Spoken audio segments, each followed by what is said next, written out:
प्रकाश आंबेडकरांनी आज अंतरवाली सराटीमध्ये जाऊन लक्ष्मण हाके यांची भेट घेतली। लक्ष्मण हाकेंच्या उपोषणाचा आज 8वा दिवस आहे। सरकारने गांभीर्याने लक्ष दिलं पाहिजे असं प्रकाश आंबेडकरांनी आवाहन केलंय।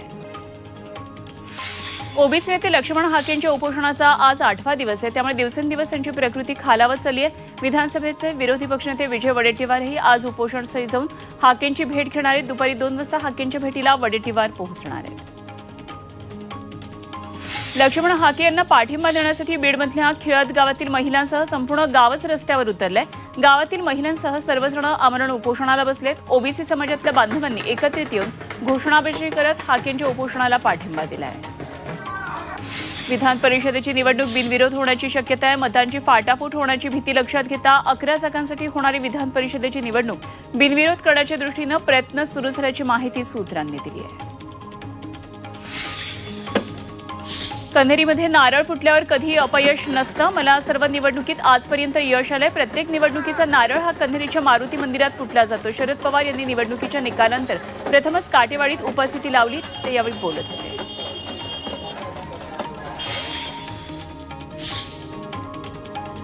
बिद्री कारखान्याचे अध्यक्ष आणि माजी आमदार केपी पाटील महाविकास आघाडीच्या मार्गावर आहेत। केपी पाटील सध्या राष्ट्रवादी काँग्रेस अजित पवार गटात आहेत, मात्र सध्या कोणत्याही भूमिकेसंदर्भात मी बोलणार नाही असे सांगून केपी पाटील यांनी बोलण्यास नकार दिला।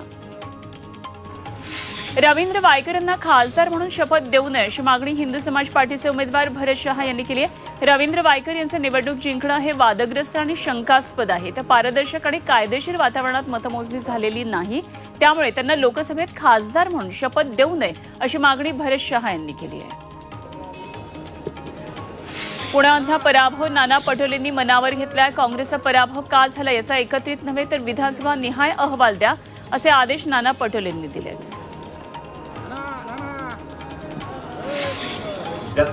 आगामी विधानसभा निवडणुकीत सांगलीच्या जत तालुक्यातून लिंगायत समाजाला प्रतिनिधित्व द्यावं अशी मागणी होती। अनेक पक्षांना विधानसभा निवडणुकीत लिंगायत समाजानं मदत केली, मात्र यंदाच्या निवडणुकीत लिंगायत समाजाच्या लोकप्रतिनिधीला उमेदवारी द्या, मग ती कोणत्याही पक्षाची असो अशी मागणी लिंगायत समाजाचे धर्मगुरू गुरुलिंग जंगम स्वामी यांनी केली आहे।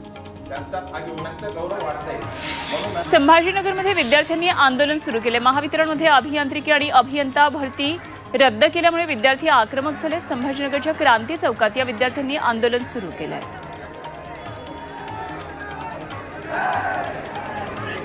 चौथीपर्यंतच्या शाळा सकाळी 9 पूर्वी भरवल्या, शाळांवर कारवाई केली जाणार आहे। अनेक शाळा नियम करूनही सकाळी 9 पूर्वी शाळा भरवत असल्यानं शिक्षण विभागानं हे पाऊल उचललंय। मुंबई शहर आणि उपनगरात आज मध्यम ते मुसळधार पावसाचा अंदाज वर्तवण्यात आलाय। पालघर, ठाणे, रत्नागिरी, रायगड, सिंधुदुर्ग आणि विदर्भात हवामान खात्यानं पावसाचा येलो अलर्ट घोषित केलाय, त्यामुळे या भागामध्ये जोरदार पावसाची शक्यता आहे। पालघर जिल्ह्यामध्ये पहाटेपासून मुसळधार पावसाला सुरुवात झाली आणि पश्चिम भागासह डहाणू, तलासरी, कासा, विक्रमगड या परिसरात तुफान पाऊस झालाय। पावसामुळे ग्रामीण भागातले नदी नाले तुडुंब भरून वाहत आहेत। शेतातही मोठ्या प्रमाणामध्ये पाणी साचलंय। पालघरच्या वाडा भिवंडी रोडवरच्या वाहतूक ठप्प झाली आहे। पर्यायी तयार करण्यात आलेला देहजी नदीवरचा पूलही पाण्याखाली गेलाय। पुलाचं काम सुरू असल्यामुळे पर्यायी रस्ता तयार करण्यात आलेला आहे। पालघरमध्ये वाणगाव वधना मार्गाची वाहतूक पूर्णपणे ठप्प झाली। पालघरमध्ये वादळी वाऱ्यासह मुसळधार पाऊस सुरू आहे। वादळामुळे वनगावजवळच्या मुख्य रस्त्यावर मोठं झाड कोलमडून पडलंय, त्यामुळे येणारी जाणारी वाहतूक ठप्प झाली आहे। लोणावळ्यामध्ये गेल्या 24 तासात 68 मिलीमीटर पावसाची नोंद झाली आहे। यावर्षी मान्सून महाराष्ट्रात आणि घाटमाथ्यावर लवकर दाखल झाला, मात्र त्यानंतर पावसानं दडी मारली। आता लोणावळ्यात पावसाचं पुनरागमन झाल्यानं भुशी धरणही लवकरच भरण्याची अपेक्षा आहे। राज्यात दमदारपणे दाखल झालेला मान्सून विदर्भातच रेंगाळलाय, त्यामुळे खरीप पेरण्या रखडल्यात। आतापर्यंत केवळ 12% पेरण्या झाल्यात। कापूस, सोयाबीन आणि मका या प्रमुख पिकांच्या पेरण्या सरासरी 15% झाल्या। अमरावती जिल्ह्यामध्ये पावसानं दडी मारल्यानं पेरण्या खोळंबल्या। सध्या 30,000 हेक्टरवर कपाशीची पेरणी झाली आहे, मात्र आता पावसानं दडी मारल्यामुळे शेतकऱ्यांची चिंता वाढली आहे। 2 ते 3 दिवसांमध्ये पाऊस न आल्यास शेतकऱ्यांवर दुबार पेरणीचं संकट ओढवणार आहे।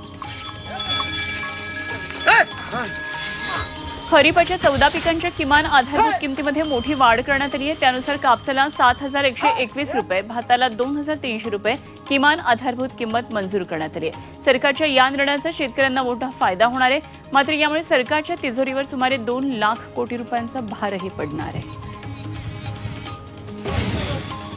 मावळमध्ये कृषी सेवा केंद्रावर शेतकऱ्यांना युरिया खताचं वाटप करण्यात आलं। खताचा तुटवडा जाणवू नये म्हणून कृषी विभागाच्या वतीनं याचं नियोजन करण्यात आलं, त्यामुळे शेतकऱ्यांनाही योग्यरित्या खत मिळालं।